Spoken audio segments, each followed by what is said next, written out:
2024년 7월 16일 새벽입니다.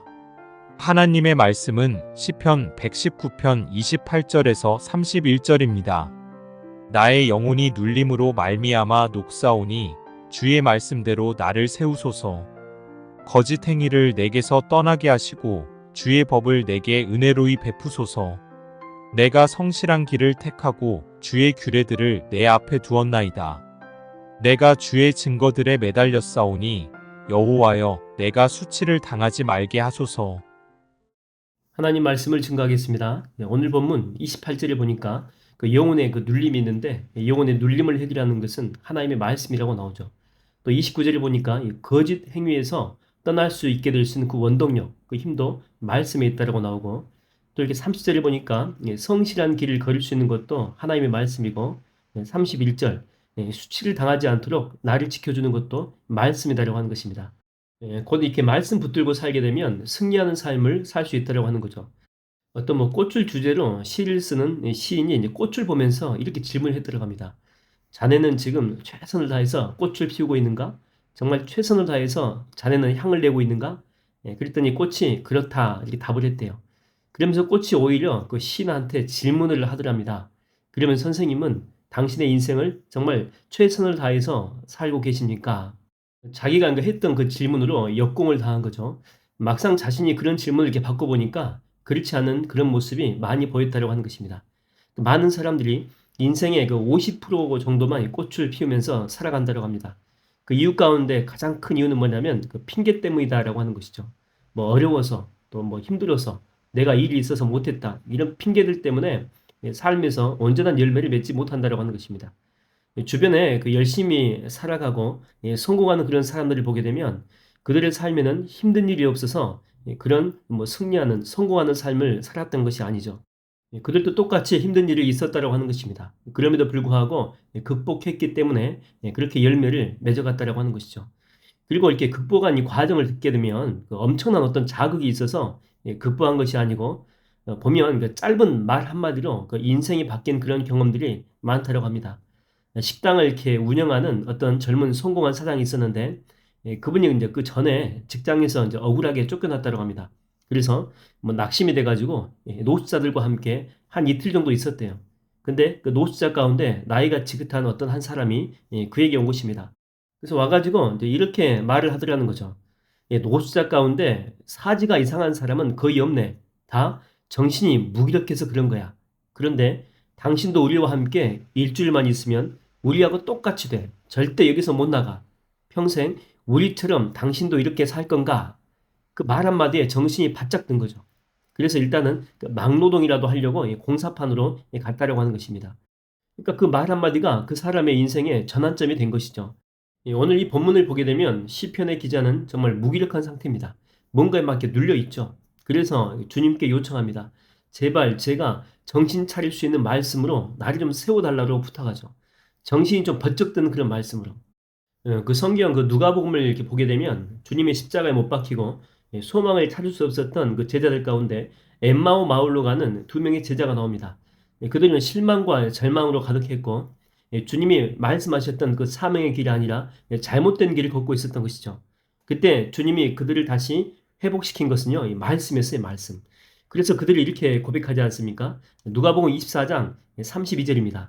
그들이 서로 말하되 길에서 우리에게 말씀하시고 우리에게 성경을 풀어주실 때에 우리 속에서 마음이 뜨겁지 아니하더냐 하고, 여러분 진정으로 주님의 말씀이 우리에게 들려지게 되면 마음이 막 뜨거워져요. 그리고 열정이 되살아나게 되고 그 낙심했던 그 마음 가운데 그 믿음이 생겨나게 된다고 하는 것입니다. 그러면서 다시 하나님의 거룩한 꿈과 비전을 꿈꾸게 된다고 하는 거죠. 오늘 새벽에 예수님이 여러분 찾아오셔서 여러분의 정신이 번쩍 들게 할 하나님의 생명의 말씀을 주실 줄로 믿습니다. 우리는 누구나 이렇게 살면서 삶이 무기력해질 때가 있습니다. 근데 우리만 그런 것이 아니고 성경에 보면 위대한 사역을 감당했던 사람들도 그런 사람들이 꽤 있었죠. 대표적인 사람이 모세인데 주님이 모세를 위해서 정말 특별한 이벤트를 이렇게 준비하지 않았습니까? 떨기나무 가운데 나타나시기도 하시고 또 여러 가지 많은 기적들을 행했어요. 그래서 이렇게 모세를 지도자로 쓰려고 했죠. 그렇지만 모세는 주님의 명령을요 처음에는 거절합니다. 그 정도로 무기력해졌다라고 할 수 있는 거죠. 다 싫은 거예요, 다. 근데 점점 설득되어져 갑니다. 그래서 죽을 때까지 그 열정 잊어버리지 않고 사명을 감당하게 되는 거죠. 그 이유가 뭐냐면 하나님과 함께 계속 있다 보니까 자연스럽게 주님의 열정이 모세한테 전염되었기 때문에 그런 거예요. 여러분, 우리가 이게 부정적인 사람과 함께 있게 되면은요, 내 삶의 그 모든 부분이 다 이렇게 부정적으로 얼룩지게 돼요. 뉴스도 마찬가지예요. 뉴스가 이게 부정적인 내용들이 상당히 많거든요. 그러다 보니까 계속해서 부정적인 그런 정보, 인포메이션을 계속 받게 되면 내 인생과 삶 자체가 부정적으로 바뀔 가능성이 높아진다고 하는 것입니다. 반면에 긍정적으로 선한 사람과 함께 있게 되면 그 선함이 내 속에 자연스럽게 스며들게 된다고 하는 것이죠. 그러니까 내가 지금 누구와 함께 있느냐가 중요하다라고 하는 것입니다. 여러분 혹시 무기력하십니까? 삶이 부정적입니까? 그렇다면 다른 거 다 내려놓고 주님과 교제하십시오. 주님 앞에 찬양하십시오. 말씀을 펼쳐놓고 그 말씀 속으로 한번 들어가 보세요. 이 주님과 교제하는 것만으로도 우리에게 새 힘이 생길 줄로 믿습니다. 오늘 또 주님과 교제 가운데 내 삶을 변화시킬 영적인 축복이 여러분 가운데 임하게 되기를 주의 이름으로 축원드립니다. 기도하겠습니다. 하나님 아버지, 요즘에 내 삶을 보면 정말 이렇게 무기력한 그런 상태입니다. 뭔가에 꽉 눌려 있고 정말 답답한 상태입니다. 사방팔방이 다 막혀 있는 것 같습니다.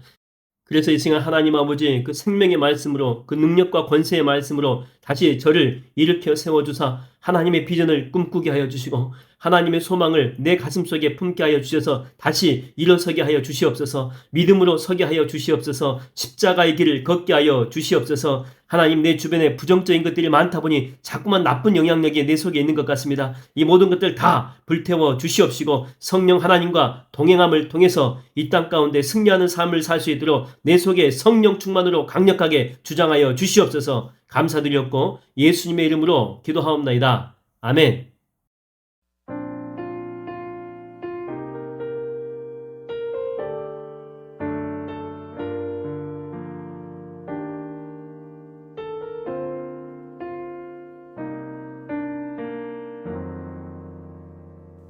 무한 시절 지날 때 깊은 한숨 내쉴 때 그런 풍경 보시며 단식하는 분 있네. 고와 같이 너희를 버려두지 않으리. 내가 너희와 영원히 함께하리라. 성령이 오셨네. 성령이 오셨네. 내 주에 보내신 성령이 오셨네. 우리 인생 가운데 친히 찾아오셔서 그 나라 꿈꾸게 하시네.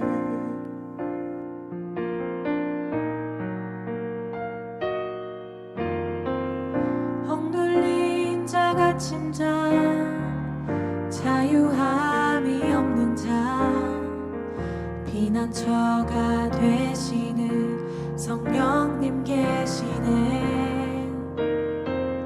주의 영이 계신 곳에 참 자유가 있다네.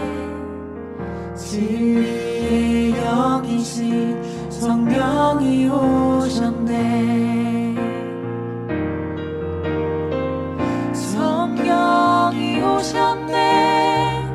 성령이 오셨네. 내 주에 보내신 성령이 오셨네.